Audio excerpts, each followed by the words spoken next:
سلامونه او نیکی هیلې ملګرو، زه یم سردار یوسفزی او شعر او شاعر موضوع لاندې نن بیا زه تاسو سره د یو شاعر لنډه پیژنګلو او د هغه یو خوږ کلام شریکوم. ما سره اوسئ. عبدالله استاز د نوخار وای پاک رب عبدالله ته خورشید لوی کړي په لکونو کې دا یو نهال زما. محترم خورشید ابن لبید د نامتو شاعر عبدالله استاز د نوخار په کور کې کال 1940 کې زیږېدلی دی. د ده په پیدایش عبدالله استاز صدارنګ ویلي و: ستا د میلاد په میاشت کې فضل د صمدو شلو، د عبدالله کره فرزند خورشید احمدو شلو. ستا په دعا مدني غواړي د رب نه در عمر د موسی مدني، سبب د وګرځي د دین د ارتقا مدني یا مصطفی مدني. محترم خورشید ابن لبید خپل هم ښه شاعر دی. گلشن خورشید په نوم یې شعري مجموعه چاپ ده. خورشید صاحب د ځان په هکله وایي: زه خورشید ابن لبید د شاعرۍ په میدان کې دومره مړانۍ نه یم، خو بیا هم د داجي په صحبت کې پاتې شوی یم، نو څه لږه ډېره زده کړه مې کړې ده. د دې نه علاوه د داجي شاګردانو سره مې هم ناسته کړې ده. هسې خو د داجي شاګردان ډېر دي، خو ما چې چا سره ناسته کړې ده او څه ناڅه فیض مې ترې اخیستی دی، په هغو کې راویل خان راویل، انور خان انور، امیر غلام صادق، سید اکبر صابر، ښاغلی حاجي محمد خان د پندو پیښور د داجي خصوصي شاګردانو. خورشید ابن لبید د پښتو ادبي سوسایټۍ اسلام آباد د مجلس عاملې چټک غړی دی او ادبي سفر یې جاری دی. الله ورته ډېر خوږ اواز او ترنم ورکړی دی. راځئ چې هم د ده په آواز یو کلام واورو. زهی چې وطن کو ګیوارا د من پکې را پورته کنارا د من، زهی چې وطن کو ګیوارا د من،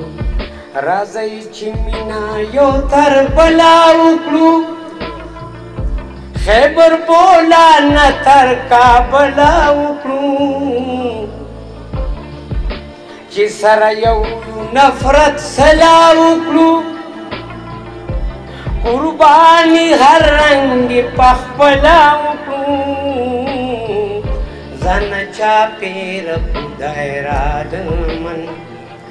ځان چاپېر خدای را د من، پکې را پورته کنارا د من،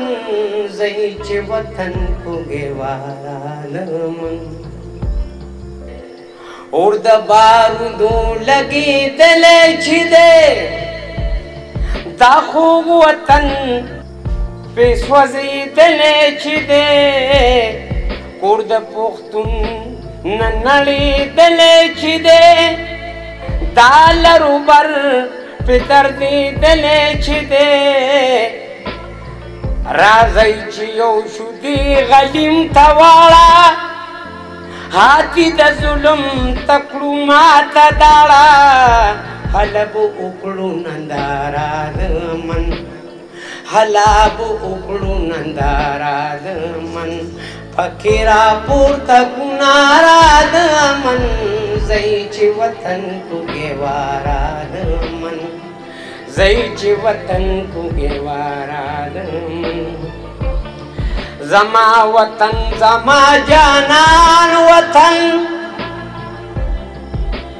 لری نړۍ کې اوچت شان وطن، زما وطن زما جانان وطن، لری نړۍ کې اوچت شان وطن، دا د پښتون پنجابي سندھ بلوچي پزړونو نقش د پاکستان وطن، تعبیر د خوب چې د اقبال شو پورا، او د قاید دغه ارمان وطن، رب د ملک د حفاظت د پاره، د ویښېدلو د ملت د پاره، د ابدالي بابا همت راکړي،